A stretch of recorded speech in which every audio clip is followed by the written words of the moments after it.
In 2000, I was a network news producer, and I was on the bus covering the Bush campaign. And I had my handheld camera, and I was sticking it in the president's face, and I was filming him. And he was like, "Oh, I get it. We're going to Sundance." He came up with this, and he used to say to me while I was filming, "Take your camera out, film this. This is going to be good. We're going to go to Sundance."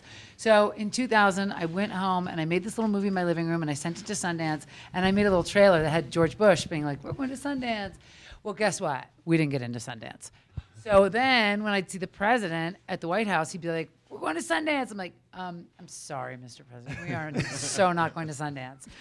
But his new rejoinder was, "We're going." Oh, we're going to the Emmys. Because, he picked up quickly. He recovered and moved on with his life. But I apparently didn't, because I never applied to Sundance again because I was so scarred. I was like, they didn't want me. Right. Robert Redford doesn't think I'm worthy. So forget Sundance. Then I made 8 films for HBO, and I never applied to another festival until this year. And I was like, well, the thing is, my philosophy was you just have to keep working. It's the Robert Redford principle. I called it the Robert Redford principle, ironically, because he rejected me so painfully.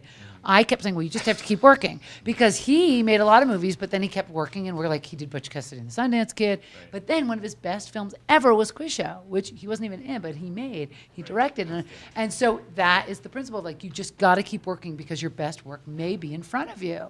So, moral of the story is, I met this broken man named Jim McGreevey, and I made this film about him. And parenthetically, she shared this narrative story at our premiere, and Mr. Redford was in the back of the audience. So it was awkward. Exactly. Because I was talking about how the lesson of the movie that we made was about how you can't let your worst days define you. You can't let your failures become. People would say to me, "Why don't you apply to the festivals?" And I'd be like, I applied once and didn't get in, and I just thought that's not who I am. They don't. So my point is, that brings us to the point where we had a little, what would you call it? Like a come to Jesus moment where I got to talk to Robert Redford about the pain he brought me in that decade in which I lived with the scar of having not gotten to Sundance, but now he showed up for my premiere and he made up to me, and now we're all living happily ever after. Alexandra knows, we all drive past the huge concrete walls and the barbed wire, but it's very rarely that somebody takes the time to come into the, as they say, behind bars and spend time. And so what I see are women that want healthy families, they want sober living, they want to be employed, they want to work. And by virtue of their circumstances, one of the women in the movie, she's 23 years of age, she has 3 kids. Her mom was a crack prostitute. Her father abandoned her. She was sexually assaulted repeatedly at the age of 11. She joined a gang to survive. She joined a gang to make sure she lived till tomorrow.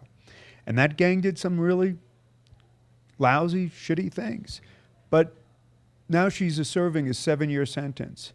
And she yearns to be a good mother. She yearns to be employed. She's a bright, intellectually capable woman. But what we do in our society is, we lock people up. We say, what is it that you deserve for breaking this law? The point being is, we're not helping her get whole. We're not helping her with the education. We're not helping her be productive. And I think what Alexandra's documentary shows is these people can recapture their lives. But if we take it from a punitive perspective, prison only makes people worse. And that's why I am so grateful for what Alexandra did. She showed a bright light in what is all too frequently a dark place.